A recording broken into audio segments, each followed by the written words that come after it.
السلام علیکم ورحمۃ اللہ وبرکاتہ۔ نامی ذی الحج یعنی یوم عرفہ کے بارے میں آپ کو علم ہونا چاہیے۔ یہ دن گھر کو صاف ستھرا کرنے کا نہیں، نہ ہی شاپنگ کا اور نہ ہی آرام و نیند کا یہ دن ہے۔ یہ وہ دن ہے جسے اللہ تعالیٰ نے خود عظیم مقام عطا فرمایا ہے۔ یہ وہ دن ہے جسے اللہ تعالیٰ بڑا شرف بخشتے ہیں۔ یہ وہ دن ہے جس میں اللہ تعالیٰ اہل عرفہ کے بارے میں فرشتوں کے سامنے فخر کرتے ہیں۔ یہ ایسا مبارک دن ہے جو جہنم سے لوگوں کو آزادی کا پروانہ دیتا ہے۔ یہ دن اطاعت رب اور اس کی بھرپور عبادت کا ہے۔ سب سے بہترین دعا عرفہ کے دن کی دعا ہے۔ ہمیں خوب کوشش کرنا ہے کہ اس دن ایک سانس بھی اللہ تعالیٰ کی اطاعت اور قربت کا عمل کیے بغیر نہ نکلے۔ دنیا کے جوہرات میں ایک جوہر اگر گم ہو جائے تو کتنی تکلیف ہوتی ہے، پھر دنیا کے افضل دن کو کیسے ہم ضائع کر سکتے ہیں؟ اگر شب و قدر ہم نہ جان سکے تو عرفہ کا دن نہیں بھول سکتے، لہٰذا اس دن کو غنیمت جانیے اور جتنی بھی خیر اس روز کر سکتے ہیں اسے کر ڈالیے۔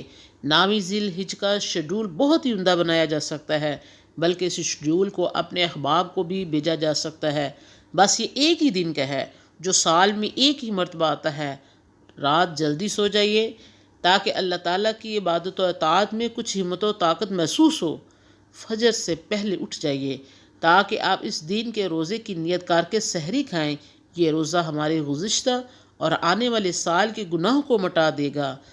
پھر کم از کم 2-4 رکعت نوافل پڑھیے اور خالص سجدہ میں رب غفور سے دنیا اور آخرت کی ہر خیر اور بلائی کی خوب دعا کیجیے۔ اس کی خوب حمد و ثنا کیجیے کہ اللہ تعالیٰ نے مجھے اس دن تک پہنچایا جس میں رحمتوں کی برکھا برستی ہے اور خوب بخشش ہوتی ہے۔ فجر سے قبل کا وقت استغفار کرنے میں لگا دیجیے تاکہ ہمارا شمار سحری کے وقت استغفار کرنے والوں میں سے ہو جائے۔ اذان فجر سے کم از کم 5 منٹ قبل تیار ہو جائیے اور یاد رکھیے ہمارے سارے گناہ دوران وضو آخری قطرے کے ساتھ نکل جاتے ہیں۔ پھر وضو کے بعد کی دعا پڑھیے۔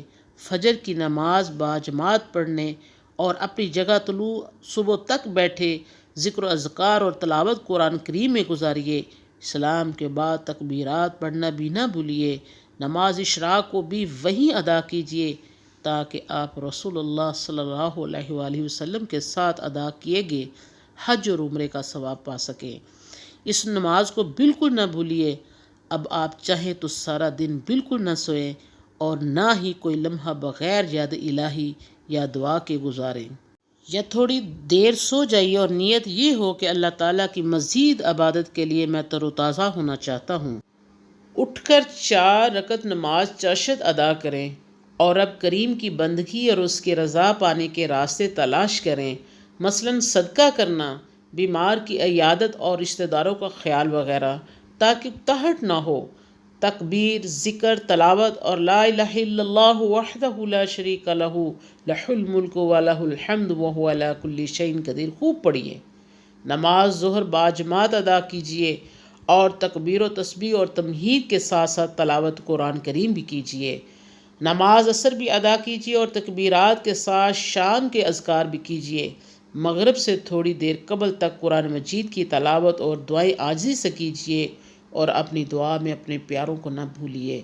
اللہ تعالیٰ سے دعا کیجیے کہ مولا سورج اس وقت تک نہ ڈوبے جب تک مجھے جہنم سے آزادی کا پروانہ نہ مل جائے۔